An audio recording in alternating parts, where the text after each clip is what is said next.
Now joining us is the head of the International Futures Program for the OECD, Barrie Stevens.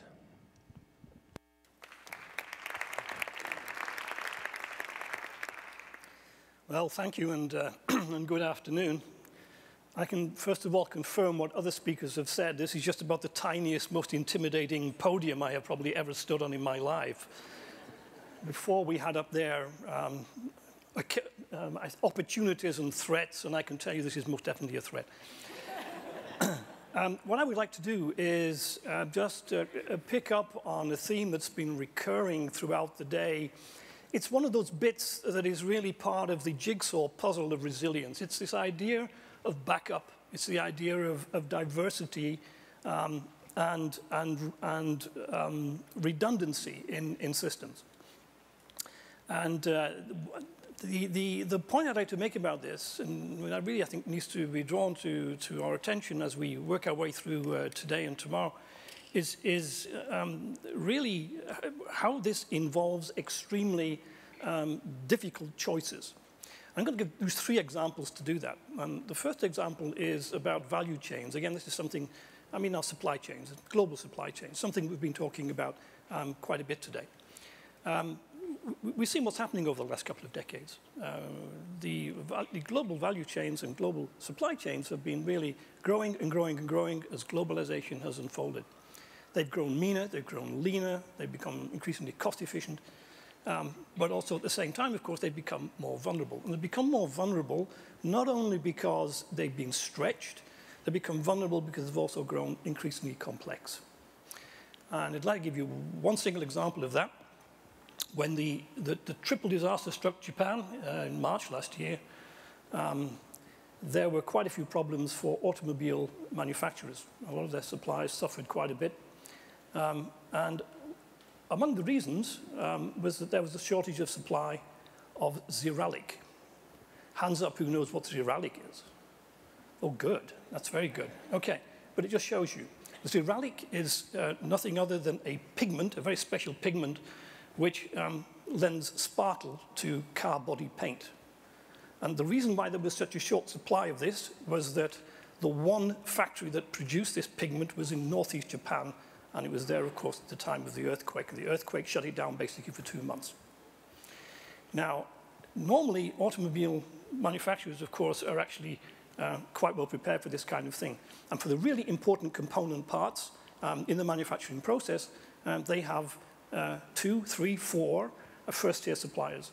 But here, of course, a pigment in car body paint, is hardly, for most people, I think, what you would consider as figuring right at the top of your supply chain, or as being a major component. So the question arises in that case, well, diversification, yes, we need more diversification of supply, but how far down the supply chain do you have to go in order to ensure that diversity? And secondly, what does that do to your cost efficiency?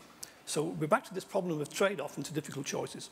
The second example I'd like to give is a completely different area. It goes in a completely different direction. And this is appearing 2009 in Europe. We had a major pandemic scare. This was swine flu. Now, generally speaking, European governments acted quite well. I think they planned, they saw it coming, they knew it was coming, and what they did was they stocked up with vaccines, millions of them. Now, of course, we know the story because we're looking back 3 years. We know the story, and the problem was, of course, that take-up of those vaccines was actually very low. And that was partly, of course, because the pandemic didn't unfold to the extent that we expected it to. And secondly, of course, because people, to a certain extent, were reluctant to actually take up the vaccine offer. And the result of that, of course, is that certainly in Europe, many governments were left holding absolutely millions of oversupplies of vaccines. And some of these had to be returned, some of these had to be sold, some were donated, absolutely millions of these things. And often they had to go back to the farmer producers and actually renegotiate the contract again. So we're talking here about millions of vaccines that were actually not used. What happened, the governments got heavily criticized for that.